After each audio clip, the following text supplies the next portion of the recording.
Hi, hello, ನಮಸ್ತೆ, welcome back to my YouTube channel. ನಾನು ನಿಮ್ಮ ಪ್ರೀತಿಯ ರೂಪಾ ಸುರೇಶ್. ಹೇಗಿದ್ದೀರಾ ಎಲ್ಲರೂ? ಐ ಹೋಪ್ ಎಲ್ಲರೂ ಚೆನ್ನಾಗಿರ್ತೀರಾ ಅಂತ ಭಾವಿಸ್ತೀನಿ. ನಾನು ಕೂಡ ತುಂಬಾ ಚೆನ್ನಾಗಿದ್ದೀನಿ. ನನ್ನ ಇವತ್ತಿನ ವ್ಲಾಗ್ ಏನಂತ ಹೇಳಿದ್ರೆ, ಒಂದು ವರ್ಷದ ಜರ್ನಿ ಹೇಗಿತ್ತು ಅಂತ ಹೇಳಿ ನಿಮ್ಮ ಹತ್ರ ಶೇರ್ ಮಾಡೋಣ ಅಂತ ಅಂದ್ಕೊಂಡೆ. 2004 ಹೇಗಿತ್ತು ಅಂತ ಹೇಳಿ ಹೇಳ್ಬೇಕಂತ ಅಂದ್ಕೊಂಡೆ. ಸೊ ವಿಡಿಯೋ ಸ್ಟಾರ್ಟ್ ಮಾಡೋದಕ್ಕಿಂತ ಮುಂಚೆ ಯಾರೆಲ್ಲ ಫಸ್ಟ್ ಟೈಮ್ ನನ್ನ ಚಾನಲ್ಗೆ ವಿಸಿಟ್ ಕೊಟ್ಟಿದ್ದೀರಾ ದಯವಿಟ್ಟು ಸಬ್ಸ್ಕ್ರೈಬ್ನ ಮಾಡ್ಕೊಂಡು ನೋಡಿ. ಹಾಗೆ ಪಕ್ಕದಲ್ಲಿ ಇರುವಂಥ ಬೆಲ್ಲೈಕನ್ನ ಕ್ಲಿಕ್ ಮಾಡೋದನ್ನು ಮರಿಬೇಡಿ. ಇದು ಧನುರ್ಮಾಸದ 5ನೇ ದಿನ ಶುಕ್ರವಾರ. ದಿನನಿತ್ಯ ಮಾಡೋ ಥರನೇ ಬೇಗ ಎದ್ದು 4 ಗಂಟೆಗೆ ಎದ್ಬಿಟ್ಟು ಮನೆಯೆಲ್ಲ ಕ್ಲೀನ್ ಮಾಡಿಕೊಂಡು ಸ್ನಾನ ಮಾಡಿಕೊಂಡು ದೇವ್ರ ಪೂಜೆ ಎಲ್ಲ ಮುಗಿಸ್ಕೊಂಡು ಪ್ರತಿನಿತ್ಯ ಹೋಗೋ ಥರನೇ ಇವತ್ತು ಕೂಡ ದೇವಸ್ಥಾನಕ್ಕೆ ಹೋಗಿದ್ವಿ. ನಮ್ಮೂರಲ್ಲಿರುವಂಥ ಎಲ್ಲ ದೇವಸ್ಥಾನಗಳಿಗೂ ಹೋಗಿ ಕೈ ಮುಗಿದು ಕರ್ಪೂರ ಹಚ್ಚಿ ನಮಸ್ಕಾರ ಮಾಡ್ಕೊಂಡು ಮಂಗಳಾರತಿ ಎಲ್ಲ ತೊಗೊಂಡು ಶಾಪಿಗೆ ಬಂದ್ವಿ. ಶಾಪಿಗೆ ಬಂದು ನಾನು ಕೆಲಸನ ಸ್ಟಾರ್ಟ್ ಮಾಡಿದೆ. ಆವಾಗ ಮೊನ್ನೆ ಅಷ್ಟೇ ಒಂದು ಡ್ರೆಸ್ನ ಸ್ಟಿಚ್ ಮಾಡ್ಕೊಂಡಿದ್ದೆ. ಸೊ ಇವತ್ತೊಂದು ಡ್ರೆಸ್ಸು ಸ್ಟಿಚ್ ಮಾಡ್ಕೊಳ್ಳೋಣ ಅಂತ ಹೇಳಿಬಿಟ್ಟು ಕಟ್ಟಿಂಗ್ ಮಾಡ್ಕೊತಾ ಇದ್ದೆ. ಹಾಗೆ ನಾನು ಮೊನ್ನೆ ಸ್ಟಿಚ್ ಮಾಡ್ಕೊಂಡಿದ್ದಂಥ ಡ್ರೆಸ್ ಇವತ್ತು ಹಾಕ್ಕೊಂಡಿದ್ದೀನಿ. ಕರೆಕ್ಟಾಗಿ ಬಂದಿತ್ತು, ಫಿಟ್ಟಿಂಗು ಪರ್ಫೆಕ್ಟಾಗಿತ್ತು. ಸೊ ನೀವು ನೋಡ್ತಿದ್ದೀರಾ ಯಾವ ರೀತಿ ಕಾಣಿಸ್ತಿದೆ ಅಂತ. ಫಿಟ್ಟಿಂಗ್ ಅಂತೂ ತುಂಬ ಚೆನ್ನಾಗಿ ಬಂದಿತ್ತು. ಅದಕ್ಕೋಸ್ಕರ ಇನ್ನೊಂದು ಟಾಪ್ ರೆಡಿ ಮಾಡ್ಕೊಳ್ಳೋಣ ಅಂತ ಹೇಳ್ಬಿಟ್ಟು ಕಟಿಂಗ್ ಮಾಡ್ಕೊತಾ ಇದ್ದೆ. ಸೊ ನಾನು ಕಟಿಂಗ್ ಮಾಡ್ಕೊಳ್ತಾ ಇರುವಾಗ ನನಗೊಂದು ಐಡಿಯಾ ಬಂತು. ಸೊ ಡಿಸೆಂಬರಲ್ಲಿ ಏನೆಲ್ಲ ಆಯಿತು ಅನ್ನೋದ್ರ ಬಗ್ಗೆ ಒಂದು ವಿಡಿಯೋ ಮಾಡೋಣ ಅಂತ ಹೇಳಿ ಅದಕ್ಕೋಸ್ಕರ ಇವತ್ತು ಆ ವಿಡಿಯೋನ ಸ್ಟಾರ್ಟ್ ಮಾಡಿಕೊಂಡು ಒಂದು ವಿಡಿಯೋ ಮಾಡೋಣ ಅಂತ ಹೇಳಿ ಮಾಡ್ತಾಯಿದ್ದೀನಿ. 2024 ಹೊಸ ವರ್ಷ ನಮಗೆ ಶುರುವಾಗಿದ್ದು ಆಸ್ಪತ್ರೆಯಿಂದ. ಯಾಕೆ ಅಂತ ಹೇಳಿದ್ರೆ 2023 ಡಿಸೆಂಬರ್ 28ನೇ ತಾರೀಕು ನಮ್ಮ ಅಪ್ಪಂಗೆ ಮತ್ತು ಅಮ್ಮಂಗೆ ಇಬ್ಬರಿಗೂ ಆ್ಯಕ್ಸಿಡೆಂಟ್ ಆಯಿತು. ಹಾಗಾಗಿ ಅಮ್ಮನ್ನ ಹಾಸ್ಪಿಟಲ್ಗೆ ಅಡ್ಮಿಟ್ ಮಾಡಿದ್ವಿ. ಸೊ ಅಪ್ಪಂಗೆ ಜಾಸ್ತಿ ಏನೂ ಪೆಟ್ಟಾಗಿರಲಿಲ್ಲ, ಬಟ್ ಅಮ್ಮಂಗೆ ಸ್ವಲ್ಪ ಜಾಸ್ತಿ ಪೆಟ್ಟಾಗಿದ್ದರಿಂದ ಅವರನ್ನು ಅಡ್ಮಿಟ್ ಮಾಡ್ಕೊಬೇಕು ಅಂತ ಹೇಳಿದ್ದು. ತಲೆಗೆ ಸ್ವಲ್ಪ ಪೆಟ್ಟಾಗಿತ್ತು, ಅವ್ರಿಗೆ ವಾಮಿಂಟಿಂಗ್ ಇತ್ತು, ಹಂಗಾಗಿ ಅಬ್ಸರ್ವೇಷನ್ ಇಡಬೇಕು ಅಂತ ಹೇಳಿದ್ರು. ಹಂಗಾಗಿ ಅಡ್ಮಿಟ್ ಮಾಡಬೇಕಾಗಿತ್ತು ಅಮ್ಮನ್ನು. ಸೊ ಅಡ್ಮಿಟ್ ಮಾಡಿದ್ವಿ, 2 ದಿನ ಆಸ್ಪತ್ರೆಯಲ್ಲಿದ್ವಿ. ನಮ್ಮ ಹೊಸ ವರ್ಷದ ದಿನ ನಾವು ಆಸ್ಪತ್ರೆಯಲ್ಲೇ ಇದ್ವಿ. ಸೊ ಬೇಜಾರಿಂದನೇ ಶುರುವಾಯಿತು ಹೊಸ ವರ್ಷ ಅಂತ ಅಂದ್ಕೊಬೋದು. ನಮಗೆ ಹೆಂಗೆ ಅನಿಸುತ್ತೆ ಅಂದರೆ, ನಮಗೆ ಹೊಸ ವರ್ಷ ನಾವು ಯುಗಾದಿಗೆ ಅಂತ ಅಂದ್ಕೊಳ್ತೀವಿ, ಆದರೂ ಕೂಡ ಕ್ಯಾಲೆಂಡರ್ ಪ್ರಕಾರ ಜನವರಿಯಿಂದನೇ ಸ್ಟಾರ್ಟ್ ಆಗುತ್ತೆ ಹೊಸ ವರ್ಷ. ಆವಾಗ ನಾವೇನು ಅಂದ್ಕೊತೀವಿ ಅಂದರೆ, ಮೊದಲನೇ ದಿನ ಹೆಂಗಿರುತ್ತೋ ಅದೇ ಥರ ಇಡೀ ವರ್ಷ ಇರುತ್ತೆ ಅಂತ ಹೇಳಿ ಅಂದ್ಕೊತೀವಿ. ಹಂಗೆ ಅಂದ್ಕೊಂಡ್ವಿ ಕೂಡ. ನಾನು ನನ್ನ ತಂಗಿ ಮಾತಾಡ್ಕೊಂಡ್ವಿ, ಮೊದಲನೇ ದಿನವೇ ಆಸ್ಪತ್ರೆಯಲ್ಲಿದ್ದೀವಿ, ಇನ್ನೇನೆಲ್ಲ ಕಾದಿದ್ಯೋ ಈ ವರ್ಷ ಅಂತ ಹೇಳಿ ಅಂದ್ಕೊಂಡ್ವಿ. ಅಲ್ಲಿಂದನೇ ಸ್ಟಾರ್ಟ್ ಆಯಿತು. ಅಲ್ಲಿಂದ ಸ್ಟಾರ್ಟಾಗಿ ಆ್ಯಕ್ಚುಲಿ ಹೇಳ್ಬೇಕಂದ್ರೆ ಅವತ್ತು ನಾನಾಗಲಿ ನನ್ನ ತಂಗಿಯರಾಗಲಿ ಯಾವುದೇ ವಿಶಸ್ನ ಯಾರಿಗೂ ಕೂಡ ಮಾಡಿಲ್ಲ. ನಾವು ಕೂಡ ಮಾಡ್ಕೊಂಡಿಲ್ಲ. ಅವಳು ಕೂಡ ನನಗೆ ವಿಶ್ ಮಾಡಿಲ್ಲ, ನಾನು ಅವಳಿಗೆ ವಿಶ್ ಮಾಡಿಲ್ಲ. ಇಬ್ರಿಗೂ ಕೂಡ ಯಾರಿಗೂ ಮಾಡಿಲ್ಲ. ಒಂದು ವಾಟ್ಸಪ್ ಸ್ಟೇಟಸ್ ಕೂಡ ಹಾಕಿಲ್ಲ, ಏನಿಲ್ಲ. ಫುಲ್ ಬೇಜಾರಲ್ಲೇ ಇದ್ವಿ ನಾವು. ವಿಪರ್ಯಾಸ ಅಂದರೆ ನಾವು ಬೇಜಾರಲ್ಲಿದ್ವಿ ಅವ್ರ ಕಾರಣಕ್ಕೆ. ಬಟ್ ನಮ್ಮಮ್ಮ ಅವ್ರ ಅಣ್ಣಂಗೆ ಕಾಲ್ ಮಾಡಿಕೊಡು, ಮಾವನಿಗೆ ನ್ಯೂ ಇಯರ್ದು ವಿಶ್ ಮಾಡ್ತೀನಿ ಅಂತ ಹೇಳ್ತಾರೆ. ಸೊ ನಮಗದು ಅವಾಗ ನಗ್ತಾ ಇದ್ವಿ ನಾವು.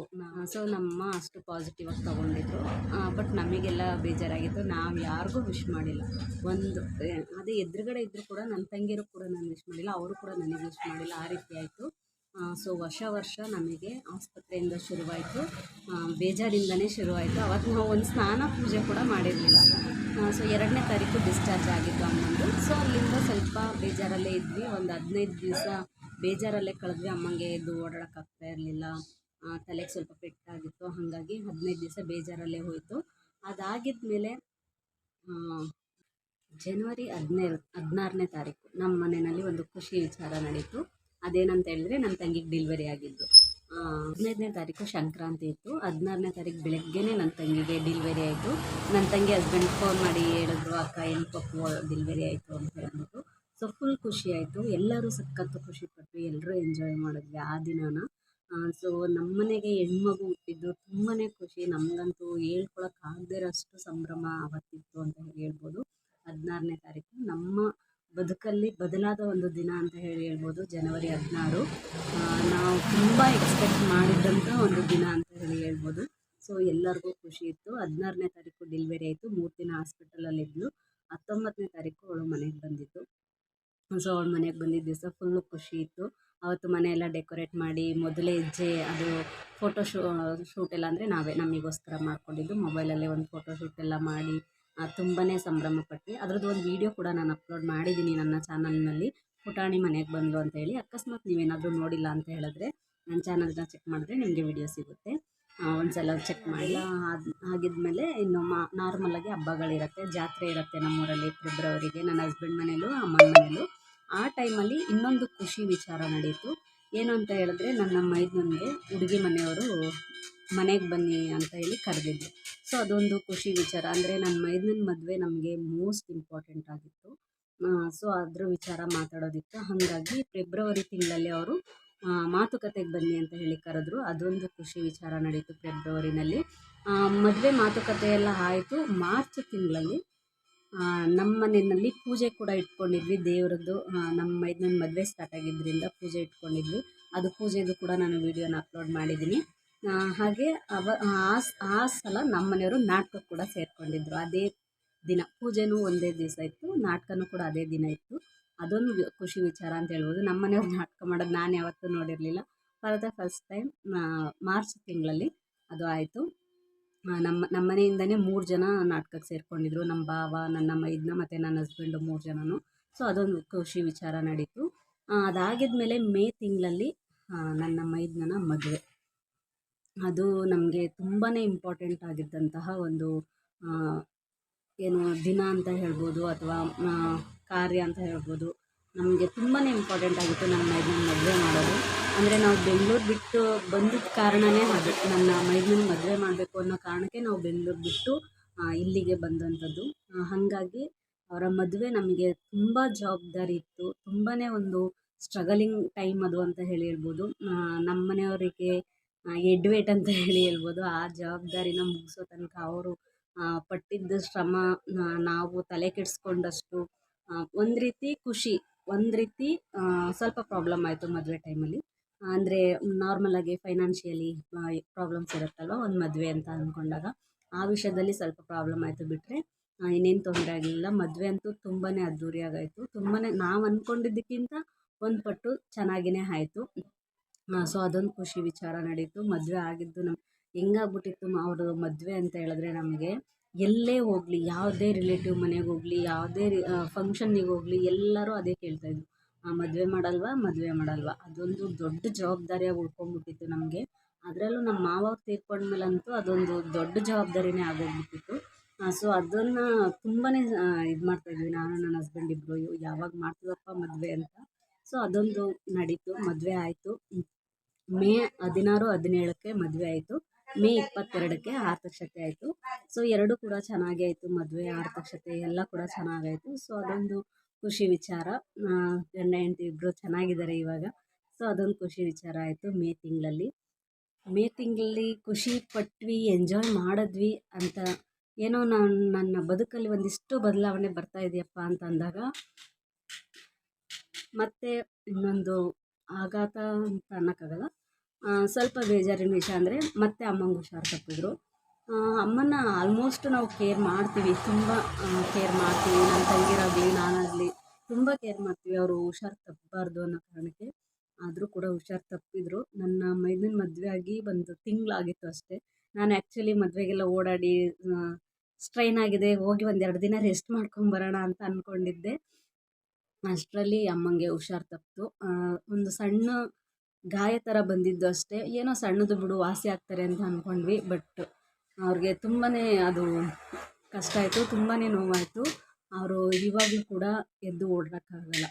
7 ಮಂತ್ಸ್ ಆಯಿತು ಅವ್ರದ್ದು ಪ್ರಾಬ್ಲಮ್ ಆಗಿ. ಈಗಲೂ ಕೂಡ ಎದ್ದು ಓಡಾಡೋಕ್ಕಾಗಲ್ಲ, ಅಷ್ಟು ದೊಡ್ಡ ಪ್ರಾಬ್ಲಮ್ ಆಗೋಯಿತು. ಅಂದರೆ ಅವ್ರಿಗೆ ಸಣ್ಣದಾಗಿ ಒಂದು ಗಾಯ ಆಗಿದ್ದು. ಅವ್ರಿಗೆ ಶುಗರ್ ಇರೋದ್ರಿಂದ ಅದು ಸ್ವಲ್ಪ ಪ್ರಾಬ್ಲಮ್ ಆಗಿ ಅದು ಆಪ್ರೇಷನ್ ಮಾಡೋ ಹಂತಕ್ಕೆ ಬಂತು. ಆ ಟೈಮಲ್ಲಿ ನಮಗೆ ಹೆಂಗಿತ್ತು ಅಂದರೆ ತುಂಬಾ ಕಷ್ಟ ಆಯಿತು.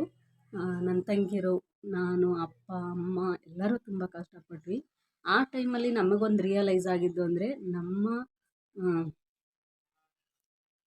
ಮಾತಾಡೋಕ್ಕಾಗ್ತಾಯಿಲ್ಲ, ಯಾರಿಗೆ ಯಾರೂ ಆಗಲ್ಲ, ನಮಗೆ ನಾವೇ ಎಲ್ಲ ಅನ್ನೋದು ನಮಗೆ ಆ ಟೈಮಲ್ಲಿ ತುಂಬ ಅಂದರೆ ತುಂಬ ಅರ್ಥ ಆಯಿತು. ಹೆಂಗೆ ಅಂದರೆ, ನಾನು ನನ್ನ ತಂಗಿಯರು ಮತ್ತು ನಮ್ಮ ಅಪ್ಪ ನಾವು ಎಷ್ಟು ಅನುಭವಿಸಿದ್ವಿ ಅಂದರೆ ಆ ಟೈಮು ತುಂಬ ಅಂದರೆ ತುಂಬ ಕಷ್ಟ ಆಯಿತು. ನಮ್ಮ ಶೋಭಾ ಬಾಣಂತಿ ಇದ್ಲು, ನನ್ನ ತಂಗಿ ಚಿಕ್ಕವಳು ಬಾಣಂತಿ, 4 ತಿಂಗಳು ಮಗು. 4 ತಿಂಗಳು ಮಗುನ ಇಟ್ಕೊಂಡು ಅವಳು ಮನೆಯಲ್ಲಿ ಒಬ್ಬಳೇ ಇರಬೇಕಿತ್ತು. 4 ತಿಂಗಳ ಮಗುನ ಇಟ್ಕೊಂಡು ಅವಳು ಮನೆಯಲ್ಲಿ ಒಬ್ಬಳೇ ಇರಬೇಕಿತ್ತು. ಜೊತೆಗೆ ನಾನು ಬೆಳಗ್ಗೆನೇ ಎದ್ದು ಮನೆಯಲ್ಲಿ ಅವಳಿಗೆ ತಿಂಡಿ, ಊಟ ಎಲ್ಲ ರೆಡಿ ಮಾಡಿಟ್ಟು ನಾನು ಆಸ್ಪತ್ರೆಗೆ ಹೋಗ್ಬೇಕಾಗಿತ್ತು. ಮತ್ತು ನನ್ನ ತಂಗಿ ನಾನು ಹೋಗೋ ತನಕ ಅವಳು ಡ್ಯೂಟಿನೂ ಮಾಡಿಕೊಂಡು ಜೊತೆಗೆ ಅವಳು ಅಮ್ಮನ ಜೊತೆಯಲ್ಲೂ ಕೂಡ ಇರಬೇಕಾಗಿತ್ತು. ಒಂದೊಂದು ದಿವಸ ನಿದ್ರೆ ಆಗ್ತಿತ್ತು, ಒಂದೊಂದು ದಿವಸ ನಿದ್ರೆ ಆಗ್ತಿರಲಿಲ್ಲ. ಆ ರೀತಿ ಒಂದು ಪ್ರಾಬ್ಲಮ್ ಆಯಿತು. ಅಪ್ಪ ಅಪ್ಪ ಶೋಭನ್ ಜೊತೆ ಇರ್ತಿದ್ರು. ಅಪ್ಪ ಒಂದೊಂದು ದಿವಸ ಹಾಸ್ಪಿಟಲ್ಗೆ ಬರ್ತಿದ್ರು, ಒಂದೊಂದು ದಿವಸ ಶೋಭನ್ ಜೊತೆ ಇರ್ತಿದ್ರು. ಆವಾಗ ನಾವು 4-5 ಜನನೂ ನಾವು ಎಷ್ಟು ಕಷ್ಟಪಟ್ಟಿದ್ದೀವಿ ಅಂದರೆ ತುಂಬಾ ಕಷ್ಟಪಟ್ಟಿದ್ದೀವಿ. ಯಾರಿಗೂ ಹೇಳ್ಕೊಳಕ್ಕೂ ಆಗ್ತಾಯಿರಲಿಲ್ಲ. ಯಾರಿಗೆ ಹೇಳ್ಕೊಳ್ತೀರಾ? ನಾನು ತಂಗಿಯರ ಜೊತೆ ಹೇಳ್ಕೊಳಕ್ಕಾಗಲ್ಲ, ಯಾಕಂದರೆ ಆಲ್ರೆಡಿ ಅವರೇ ಬೇಜಾರಲ್ಲಿರ್ತಾರೆ. ಸೊ ಶೋಭನು ಅವಳು ಯಾರಿಗೂ ಹೇಳೋಕ್ಕಾಗಲ್ಲ. ಅವಳ ಪಾಡಿಗೆ ಅವಳು ಮನೆಯಲ್ಲಿ ಒಬ್ಬಳೇ ಅವಳು ನೋವು ತಿನ್ನೋಳು. ಅಪ್ಪ ಅವರು ಮಕ್ಕಳ ಹತ್ರ ಹೇಳ್ಕೊಳಕ್ಕಾಗಲ್ಲ, ಅವರು ಒಂಥರ ನೋವು ತಿನ್ನೋರು. ನಾನು ಒಬ್ಬಳೇ ಒಂಥರ ಯೋಚನೆ ಮಾಡ್ಕೊತಾ ಇದ್ದೆ. ಆ್ಯಕ್ಚುಲಿ ಇಲ್ಲಿ ಹೇಳ್ಬೇಕಂದ್ರೆ ನಮ್ಮ ರೇಖಾ ಅವಳು ತುಂಬಾ ಗ್ರೇಟು. ಯಾಕಂತಂದರೆ ಅವಳು ಡ್ಯೂಟಿ ಒಂದು ಕಡೆ, ಇಲ್ಲಿ ಅಮ್ಮ ಅನ್ನೋದಿರುತ್ತೆ. ಅವಳು ಆಪ್ರೇಷನ್ ಥಿಯೇಟ್ರಲ್ಲಿ ವರ್ಕ್ ಮಾಡೋದ್ರಿಂದ ಅಮ್ಮಂಗೆ ಆಪ್ರೇಷನ್ಗೆ ಒಳಗಡೆ ಕರ್ಕೊಂಡೋದಾಗ ಅವಳು ಆನ್ ಡ್ಯೂಟಿ ಇದ್ಲು. ನಾವು ಹೆಂಗೋ ಹೊರಗಡೆ ಇದ್ದು ಹತ್ಕೊಂಡು ಹೆಂಗೋ ನೋವನ್ನು ಮರ್ತ್ಕೊಂಡ್ಬಿಡ್ತಾಯಿದ್ವಿ. ಬಟ್ ಅವಳು ಅಲ್ಲಿ ಆಪ್ರೇಷನ್ ಥಿಯೇಟ್ರಲ್ಲಿ ಒಳಗಡೆನೇ ಇರಬೇಕಾಗಿತ್ತು. ಅಲ್ಲಿ ಅಮ್ಮ ಕಿರ್ಚಾಡುವಾಗ ನಾನು ಹೆಂಗೆ ತಡ್ಕೊತಿದ್ಲೋ ಗೊತ್ತಿಲ್ಲ. ಅದು ನಾವೆಷ್ಟೇ ಅದು ಪೇಷಂಟ್ ಅಂತ ಅಂದ್ಕೊಂಡ್ರು ಅದು ಬರುತ್ತಲ್ವ ಮನಸ್ಸಿಗೆ ಅಮ್ಮ ಅಂತ ಅನ್ನೋದು. ಸೊ ಅದನ್ನು ಅವಳು ಕಣ್ಣಾರ ನೋಡಬೇಕಿತ್ತು. ಅವಳ ಅಮ್ಮ ಅರ್ಚಾಡೋದನ್ನಾಗಲಿ ಅಥವಾ ಅವ್ರು ಆಪ್ರೇಷನ್ ಮಾಡುವಾಗ ಅವ್ರು ನೋವು ಪಡೋದನ್ನಾಗಲಿ ಅವಳು ಕಣ್ಣಾರ ನೋಡಬೇಕಿತ್ತು. ಸೊ ಅದು ಅವಳು ಹೆಂಗೆ ತಡ್ಕೊಂಡ್ಲೋ ನನಗಂತೂ ಗೊತ್ತಿಲ್ಲ. ನಾನು ಒಂದೇ ಒಂದು ದಿನ ಅವ್ರಿಗೆ ಡ್ರೆಸ್ಸಿಂಗ್ ಆಗುವಾಗ ಒಳಗಡೆ ಹೋಗಿದ್ದು. ಅದನ್ನು ನೋಡಿಬಿಟ್ಟು ನಂಗೆ ಅಲ್ಲಿ ನಿಂತ್ಕೊಳೋಕ್ಕೆ ಆಗಲಿಲ್ಲ, ನಾನು ಬಂದುಬಿಟ್ಟೆ. ಅಂಥದ್ರಲ್ಲಿ ಅವಳು 15 ದಿವಸ, ನಮ್ಮ ಅಮ್ಮಂಗೆ 22 ದಿನ ನಾವು ಅಡ್ಮಿಟ್ ಮಾಡಿದ್ವಿ. 22 ಪ್ರತಿನಿತ್ಯ ಡ್ರೆಸ್ಸಿಂಗ್ ಇರ್ತಾಯಿತ್ತು. ಅವಳು 22 ದಿನವೂ ಆ ನೋವನ್ನು ಅನುಭವಿಸಿದ್ದಾಳೆ. ಸೊ ಅವಳನ್ನ ನಾನು ಗ್ರೇಟ್ ಅಂತ ಅಲ್ಲಿಂದ ಡಿಸೈಡ್ ಮಾಡಿಕೊಂಡೆ. ನಮ್ಗೆ ಎಷ್ಟೇ ಶಕ್ತಿ ಇದೆ, ನಾವು ನೋವನ್ನು ಬಚ್ಚಿಟ್ಕೊತೀವಿ ಅಂದ್ರೂ ಅದು ಕಷ್ಟ. ಅದು ಎತ್ತ ಈ ವಿಷಯದಲ್ಲಿ ನಾವು ನಮ್ಮ ಟಿಯರ್ಸ್ನ ಕಂಟ್ರೋಲ್ ಮಾಡ್ಕೊತೀವಿ ಅಂದರೆ ಅದು ನಿಜವಾಗ್ಲೂ ತುಂಬ ಕಷ್ಟ. ಸೊ ಆ ಟೈಮು ನಮಗೆ ತುಂಬಾ ನೋವಾಯಿತು. 3 ಮಂತ್ಸು ತುಂಬ ಕಷ್ಟ ಆಯಿತು. ಅಮ್ಮಂಗೆ ಎದ್ದೇಳೋಕ್ಕೆ ಕೂಡ ಆಗ್ತಾಯಿರಲಿಲ್ಲ. ಆವಾಗ ಒಂದು ರೀತಿ ಎಲ್ಲರಿಗೂ ಸ್ಟ್ರಗಲ್, ಅಪ್ಪಂಗೆ, ಅಮ್ಮಂಗೆ, ತಂಗಿರಿಗೆ, ನನಗೆ ಎಲ್ರಿಗೂ ಒಂದು ರೀತಿ ಸ್ಟ್ರಗಲ್ ಆಯಿತು. ಆ ಟೈಮ್ ಅಂತೂ ಮರೆಯೋಕ್ಕಾಗಲ್ಲ. ಸೊ ಅದೊಂದು ಬೇಜಾರಾಯಿತು. ಈಗಲೂ ಕೂಡ ಅಮ್ಮಂಗೆ ಎದ್ದು ಓಡಾಡೋಕ್ಕಾಗಲ್ಲ. ಇದು ಜೂನಲ್ಲಿ ಅವ್ರಿಗೆ ಆಪ್ರೇಷನ್ ಆಗಿದ್ದು. ಈಗಲೂ ಕೂಡ ಎದ್ದು ಓಡಾಡೋಕ್ಕಾಗಲ್ಲ. ಅವ್ರು ಒಬ್ರಿಗೆ ಅಟ್ಲೀಸ್ಟ್ ಒಂದು ಕಾಫಿ ಕೂಡ ಅವ್ರಿಗೆ ಕಾಯಿಸ್ಕೊಂಡು ಕುಡಿಯೋಕ್ಕಾಗಲ್ಲ. ಸೊ ಅದೊಂದು ಮೇನ್ ಪ್ರಾಬ್ಲಮ್ ಆಯಿತು. ಅದೊಂದು ತುಂಬಾ ದುಃಖ ಆಯಿತು. ಇಷ್ಟು ಸಲ ಒಂದೊಂದು ಸಣ್ಣ ಪುಟ್ಟದ್ದು ಬರ್ತಾ ಇರುತ್ತೆ, ಅದನ್ನೆಲ್ಲ ಫೇಸ್ ಮಾಡಿದ್ದೀವಿ. ಬಟ್ ಈ ಸಲ ಅಂತೂ ತುಂಬ ಅಂದರೆ ತುಂಬ ಪ್ರಾಬ್ಲಮ್ ಆಗೋಯಿತು. ಎಲ್ಲರೂ ಫುಲ್ ಕಂಟ್ರೋಲ್ ಮಾಡ್ಕೊಂಡಿದ್ದೀವಿ ಆವಾಗ ಅಳೋದನ್ನು. ಸೊ ಅಳಬಾರ್ದು ಅಂದ್ಕೊಂಡೆ, ಬಟ್ ಕಂಟ್ರೋಲ್ ಮಾಡೋಕ್ಕಾಗಲಿಲ್ಲ. ಈ ವಿಡಿಯೋ ನೋಡಿದಾಗ ಬೈತಾರೆ ನಮ್ಮ ರೇಖಾ ಶೋಭಾ ಇಬ್ಬರೂ, ಬೈಬೇಡ್ರಮ್ಮ, ಕಂಟ್ರೋಲ್ ಮಾಡಿಕೊಂಡೇ ಮಾತಾಡಿದೆ. ಆದರೂ ಆ ಸಿಚುಯೇಷನ್ ನೆನೆಸ್ಕೊಂಡಾಗ ಕಂಟ್ರೋಲ್ ಮಾಡೋಕ್ಕಾಗಲಿಲ್ಲ. ಈ ವಿಷಯದಲ್ಲಿ ನಮ್ಮ ರೇಖಾ ತುಂಬಾ ಗ್ರೇಟ್ ಅಂತ ಅನ್ನಿಸ್ತು. ಶೀ ಈಸ್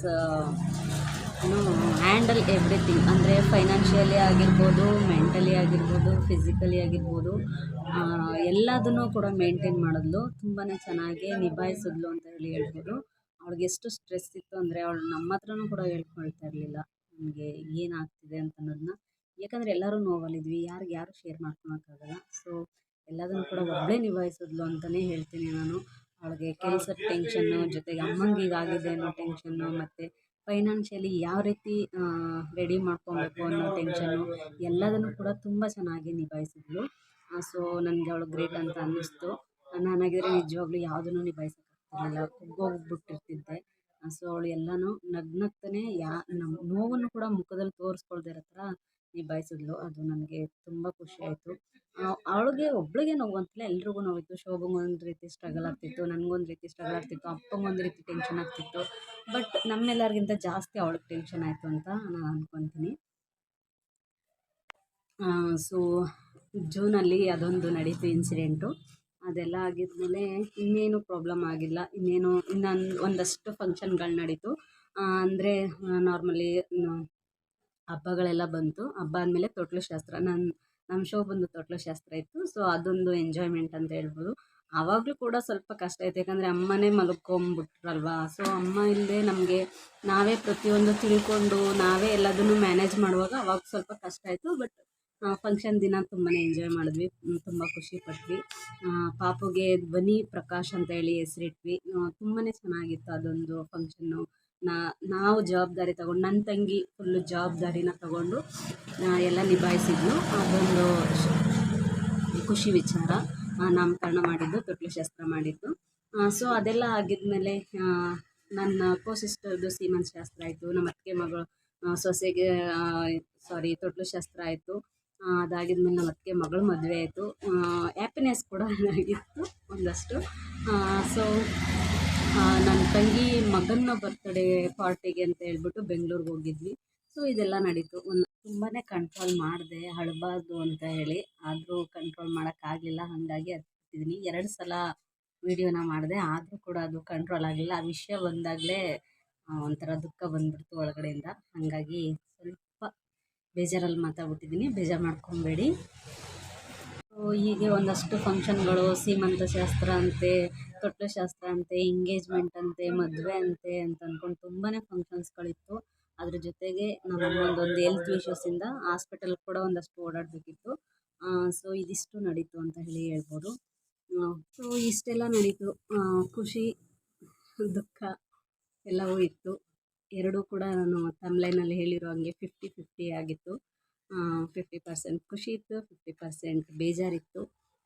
ಸೊ ಆಮೇಲೆ ಇನ್ನೊಂದು ಖುಷಿ ವಿಷಯ ಏನು ಅಂದರೆ, ನಾವು ಹೊಸ ಗಾಡಿ ತೊಗೊಂಡ್ವಿ.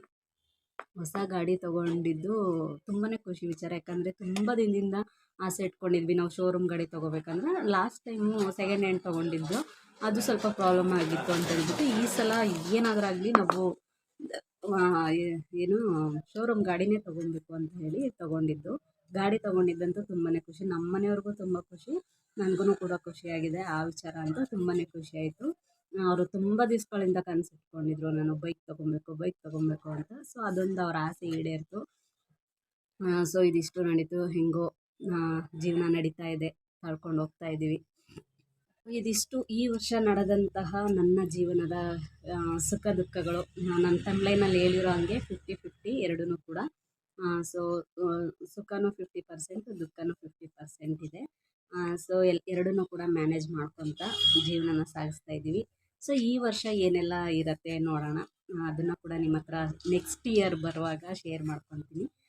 ಸೊ ಇದಿಷ್ಟು ನನ್ನ ಇವತ್ತಿನ ಈ ವಿಡಿಯೋ ಆಗಿತ್ತು. ಐ ಹೋಪ್ ನಿಮಗೆಲ್ಲರಿಗೂ ಇಷ್ಟ ಆಗಿರುತ್ತೆ ಅಂತ ಭಾವಿಸ್ತೀನಿ. ಇಷ್ಟ ಆಗಿದ್ದರೆ ಪ್ಲೀಸ್ ಲೈಕ್ ಕೊಡೋದನ್ನು ಮರಿಬೇಡಿ. ಹಾಗೆ ನಿಮ್ಮ ಫ್ರೆಂಡ್ಸ್ ಆ್ಯಂಡ್ ಫ್ಯಾಮಿಲಿಗೆ ಶೇರ್ ಮಾಡಿ ಅಂತ ಹೇಳ್ತಾ ನನ್ನ ಇವತ್ತಿನ ಈ ಬ್ಲಾಗ್ನ ಇಲ್ಲಿಗೆ ಎಂಡ್ ಮಾಡ್ತಾಯಿದ್ದೀನಿ. Thank you friends, thank you for watching.